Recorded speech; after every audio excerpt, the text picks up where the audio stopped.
నిద్రపోతున్న ఆంజనేయుడిని ఒంటరిగా విడిచిపెట్టి అంజనాదేవి అడవిలోకి వెళ్ళింది.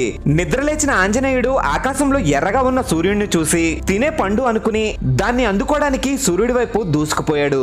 ఆ రోజు సూర్యగ్రహణం కావడంతో సూర్యుడిని మింగడానికి వెళ్తున్న రాహువు సూర్యుడి వైపు వస్తున్న హనుమంతుడిని చూసి ఆ విషయాన్ని ఇంద్రుడికి చెప్పాడు. ఇంద్రుడు హనుమంతుడిపైకి వజ్రాయుధాన్ని విసరడంతో అది హనుమంతుడి దవడకు తగిలి హనుమంతుడు మూర్ఛపోయాడు. తన బిడ్డ పరిస్థితిని చూసి ఆగ్రహించిన వాయుదేవుడు గాలిని ఉపసంహరించుకోవడంతో ముల్లోకాలకి ఊపిరాడలేదు. పరిస్థితిని చక్కదిద్దేందుకు దేవతలందరితో పాటు అక్కడికి వచ్చిన బ్రహ్మ చేతి స్పర్శ తగలగానే హనుమంతుడికి మెలకువ వచ్చింది.